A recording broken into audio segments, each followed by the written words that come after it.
John Brown was born in Connecticut in 1800 and raised in Ohio in a fiercely Calvinist and anti-slavery family. He failed at a variety of enterprises for most of his life, declaring bankruptcy in his early 40s and facing more than 20 lawsuits. In 1837, his life was irreversibly changed when he attended an abolition convention in Cleveland, where he was so affected that he publicly declared his commitment to abolishing slavery. He was working on a plot to ignite an uprising as early as 1848. Brown came to Kansas in the 1850s, with 5 of his sons to fight pro-slavery forces in the battle for that region. Brown personally sought vengeance after pro-slavery men assaulted the abolitionist community of Lawrence, on May 21, 1856. He and his sons raided a series of cabins along Pottawatomie Creek a few days later. They killed 5 men, setting off a summer of guerrilla fighting in the unstable region. During the battle, one of Brown's sons was slain. More than 20 individuals joined his army. The group rented a farm near Harpers Ferry, Maryland, and prepared for the attack. In October 1859, the armed party of abolitionists led by Brown attacked the United States military armory at Harpers Ferry. Harpers Ferry sits on the eastern panhandle of West Virginia, near the banks of the Shenandoah and Potomac rivers. The federal arsenal was overrun by Brown and his soldiers. A few of his men managed to round up a few hostages. Brown and his men were besieged the next day after word of the raid spread. Brown and his supporters were overrun on October 18 by a company of Marines led by Colonel Robert E. Lee. Brown was injured and taken, while 10 of his men, including 2 of his sons, were killed. Brown was prosecuted for treason and murder in Virginia, and found guilty on November 2. 1 month later, on December 2, 1859, the 59-year-old abolitionist was hanged. Harpers Ferry was in the center of multiple engagements during the Civil War, as a result of its location, which resulted in the deaths of many men, including women and children. Those who survived the wars were subjected to cholera epidemics and flooding, and many died as a result. Because of its past, the town is reportedly haunted in many different locations. At the farmhouse headquarters of John Brown, a 200-year-old log farmhouse located 5 miles outside of town, known as the Kennedy Farmhouse. Brown and his 21 men slept in the small attic upstairs. On the upper 2 stories, witnesses have heard John Brown's ghost pace back and forth. The footsteps of a large group of individuals can be heard ascending the stairs. There are also sounds of individuals conversing, breathing, and snoring. In the attic, psychics detect an aura. One medium claims to have made contact with John Brown himself, who was pleased with the remodeling work done on his former headquarters. The ghost of John Brown has been spotted roaming around the streets of Harpers Ferry, occasionally smiling at passers-by. He once posed for a photo with a group of West Virginia tourists, who eagerly invited him to join them. Even though everyone else was present, there was a blank spot where the old man had been, when these tourists received their photos back. A government employee encountered a woman apparition on the stairs of the National Park Service's guest house in Harpers Ferry, clad in a long gray hooded dress, and holding the hand of a small child. They both walked away, ignoring the staff. This same employee came face to face with a stern, glowering yet attractive man dressed in a brocade vest, and a top hat, and wielding a cane, who stood at the top of the servants' stairwell at the end of the corridor. She dashed to the balcony door as the male ghost emitted hostile energies, where she felt an invisible hand push her in the back, causing her to stumble. He vanished when she turned around. The same staring man in the brocade vest, and the woman dressed in the long gray hooded dress with the small child, were seen by a planter from Denver staying at the same guest home. All of this vanished before the planter's eyes. Also at the guest house, another witness saw the woman in the hooded dress, as well as the little girl's spirit who was clutching the hand of the woman. They were floating down the first floor stairwell, going about their business, oblivious to her. Another spirit's visits have been plainly noticed. He is constantly clothed in working-class clothing from the 1800s. On a sofa in the parlor, a visiting researcher was dozing off. The sensation of being watched jolted him awake. Suddenly, a male ghost dressed in 19th-century work clothing dashed through the parlor, carrying a dead body. One spirit is that of Hayward Shepherd, who was on his way home when he came upon John Brown and his soldiers, who were preparing to launch an attack. They promptly killed him. His spirit can be seen in his railroad baggage handling uniform. Perhaps he's still trying to warn the residents of the town that an attack is coming.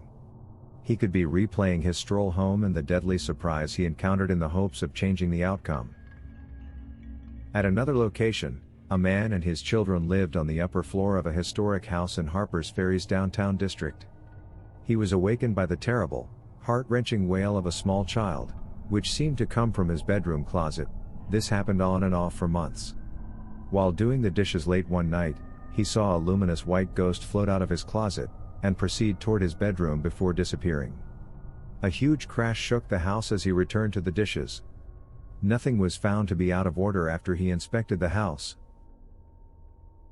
In another instance, a small Confederate drummer boy was adopted by Union soldiers, instead of being taken to a dreadful prisoner of war camp. For food, protection, and a place to sleep, the boy was put to work shining their shoes, doing their laundry, and other chores. Everything was going good until some troops became drunk, and began pushing the young boy around the room, until he was flung out the window into the street below. It happened most likely by an accident. His hopes of staying alive and returning to his mother by serving these men were destroyed. Residents of the townhouse on High Street, just up the street from the Iron Horse Inn, hear his heartfelt pleas for his mother.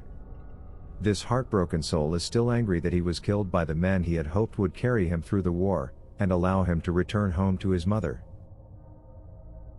Dangerfield Newby, who was a freed slave, joined John Brown's raiders in the hopes of earning enough money to release his wife and 7 children from slavery. When a committed group of town defenders shot spikes at the hostile Brown militia during the initial siege in 1859, Dangerfield was hit in the throat by one of the spikes, causing his death from bleeding out. He still lingers in Hog Alley, between High and Potomac Streets, where he was brutally murdered and desecrated. At the Harper House Museum there is also hauntings going on.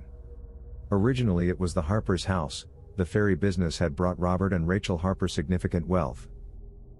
The town was named Harpers Ferry after them. To make the most of their fortune, they decided to build their ideal home. The Harpers began work on their dream home in 1775, but the Revolutionary War caused the project to be delayed. They buried their money on the land to avoid the king's tax. Their ideal home became the property of Harper's niece, Sarah Harper Wagoner, in 1782, when they died before they could ever move into it. The house is now said to be the home of their spirits. Rachel Harper is dressed as though she was in the 1780s. She enjoys standing in front of the window, where she has a good clear view of the garden and can keep an eye on the buried money. Mr. Harper could be keeping her company, though it's difficult to tell because no evidence of his presence has been reported. But some people claim they can sometimes sense a second presence. Another of the haunted encounters is that of the Phantom Army, and it is one of the most frightening paranormal experiences claimed in Harper's Ferry. In 1798, America was on the verge of declaring war on France, so troops were dispatched to Harper's Ferry to prepare for a conflict that never materialized. Every night, the soldiers would parade along Main Street. During a cholera outbreak, many of the soldiers became ill. People claim that they continued to march through town with weapons and drums. St. Peter's Church. Construction began in 1831 with the assistance of local Catholics and others with the necessary abilities. This brick one-story Gothic Revival chapel, with a steeple and bell tower, was dedicated in 1833, as a mission outreach church to assist all Catholics in Harpers Ferry. During the Civil War it was used as a hospital. 14 battles took place in the area during the war. Father Costello, the church priest, helped all the people, Catholic and non-Catholic, throughout the Civil War, before, during, and after each tragic occurrence.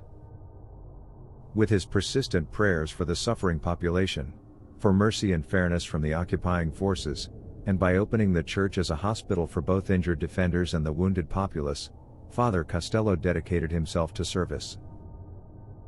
Father Costello's spirit is still there. He is described as an older gentleman wearing robes.